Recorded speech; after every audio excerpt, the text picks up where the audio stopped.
Assalamualaikum warahmatullahi wabarakatuh. Halo teman-teman, perkenalkan nama saya Gina Rizky Nazifah dari kampus IAIN Ponorogo jurusan PAI. Alhamdulillah, pada kesempatan kali ini saya akan sedikit berbagi ilmu kepada kalian semua tentang apa itu evaluasi program bimbingan dan konseling di sekolah. Nah, sebelumnya mari kita definisikan dulu apa yang disebut dengan evaluasi.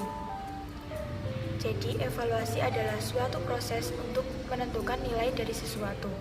Berdasarkan pendapat tersebut, maka evaluasi pelaksanaan program bimbingan dan konseling dapat diartikan sebagai suatu tindakan atau suatu proses untuk menentukan nilai segala sesuatu dalam pelaksanaan bimbingan dan konseling di sekolah yang diharapkan oleh Departemen Pendidikan. Atau dapat ditarik kesimpulan bahwa evaluasi bimbingan dan konseling yaitu penilaian kegiatan bimbingan dan konseling yang meliputi segala upaya, tindakan, atau proses untuk menentukan derajat kualitas kemajuan kegiatan yang berkaitan dengan pelaksanaan program bimbingan dan konseling yang ada di sekolah dengan mengacu pada kriteria atau patokan-patokan yang sesuai dengan program bimbingan. Nah, salah satu fungsi evaluasi program bimbingan dan konseling di sekolah yaitu memberikan umpan balik atau feedback kepada guru pembimbing untuk memperbaiki atau mengembangkan program bimbingan dan konseling.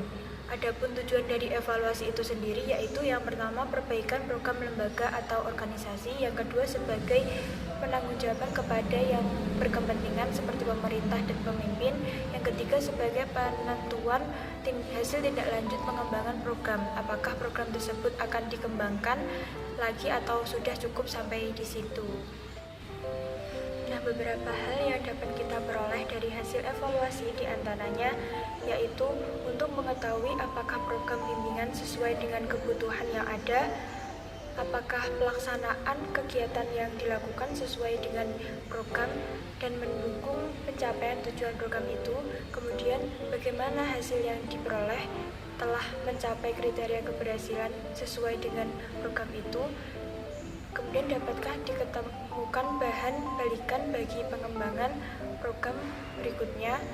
Setelah itu untuk meneliti secara periodik hasil dari pelaksanaan program yang perlu diperbaiki untuk melengkapi bahan-bahan informasi dan data yang diperlukan serta dapat digunakan dalam memberikan bimbingan siswa secara perorangan atau kelompok. Kemudian untuk memperkuat pikiran-pikiran atau asumsi yang mendasari pelaksanaan program bimbingan tersebut. Nah, ada dua macam aspek kegiatan penilaian program kegiatan bimbingan, yaitu penilaian proses dan penilaian hasil. Jadi penilaian proses dimaksud untuk mengetahui sampai sejauh mana keefektifan layanan bimbingan dilihat dari prosesnya, sedangkan penilaian hasil yaitu untuk memperoleh informasi keefektifan layanan bimbingan yang dilihat dari hasilnya. Nah, berbeda dengan hasil evaluasi pengajaran yang pada umumnya berbentuk angka atau skor, maka hasil evaluasi bimbingan dan konseling ini berupa deskripsi tentang aspek-aspek yang dievaluasi seperti partisipasi atau aktivitas dan pemahaman siswa, kegunaan layanan menurut siswa, pemerolehan siswa dari layanan, dan minat siswa terhadap layanan lebih lanjut, perkembangan siswa dari waktu ke waktu, perolehan guru pembimbing, komitmen pihak-pihak terkait, serta kelancaran dan suasana penyelenggaraan kegiatan.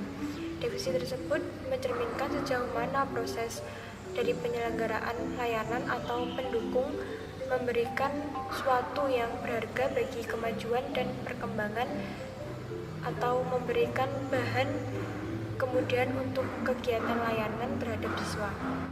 Nah, berdasarkan jenis-jenisnya, evaluasi dibagi menjadi beberapa jenis. Yang pertama, evaluasi input, yaitu evaluasi terhadap siswa yang mencakup kepribadian, sikap, dan keyakinan. Nah, tujuan utama dari evaluasi ini yaitu untuk menentukan bagaimana memanfaatkan input dalam mencapai tujuan program Contohnya program pemanduan anak dalam bidang bakat. Nah, tujuan ini untuk mengembangkan kemampuan anak dalam berbakat seperti di bidang seni dan sebagainya. Kemudian evaluasi transformasi, yaitu evaluasi terhadap unsur-unsur transformasi proses pembelajaran antara lain seperti materi, media, metode-metode dan lain sebagainya. Nah, yang kemudian evaluasi output, evaluasi terhadap lulusan yang mengacu pada ketercapaian hasil pembelajaran. Nah, konselor dapat mengadakan evaluasi terhadap pelaksanaan program bimbingan dan konseling di sekolah melalui prosedur sebagai berikut. Yang pertama, fase persiapan, yaitu fase persiapan yang terdiri dari kegiatan penyusunan kisi-kisi evaluasi. Yang kedua, fase persiapan alat atau instrumen evaluasi. Dalam fase kedua ini dilakukan kegiatan-kegiatan sebagai berikut. Yang pertama, memilih alat-alat atau instrumen evaluasi yang ada atau menyusun dan mengembangkan alat-alat evaluasi yang diperlukan, serta mengadakan alat-alat instrumen evaluasi yang akan digunakan. Yang ketiga, fase pelaksanaan.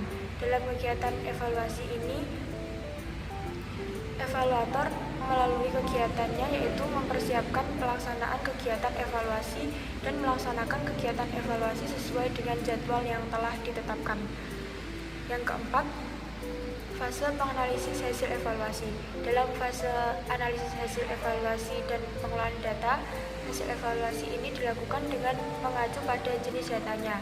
Data-data tersebut diantaranya tabulasi data dan analisis hasil pengumpulan data melalui statistik atau non-statistik.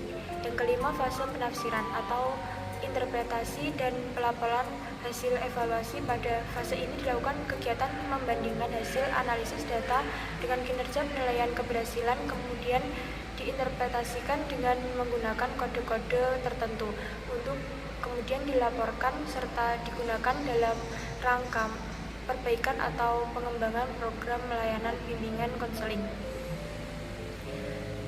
Nah, dengan melakukan evaluasi program bimbingan dan konseling yang sesuai dengan prosedur-prosedur tersebut, maka guru bimbingan dan konseling di sekolah akan mengetahui keberhasilan pelaksanaan program bimbingan dan konseling yang telah direncanakan.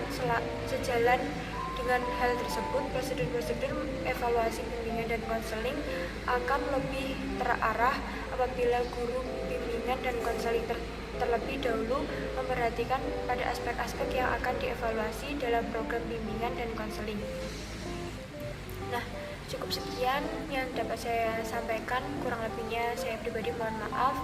Akhirul kalam, wabillahi taufiq wal hidayah, wa ridha wal inayah. Wassalamualaikum warahmatullahi wabarakatuh.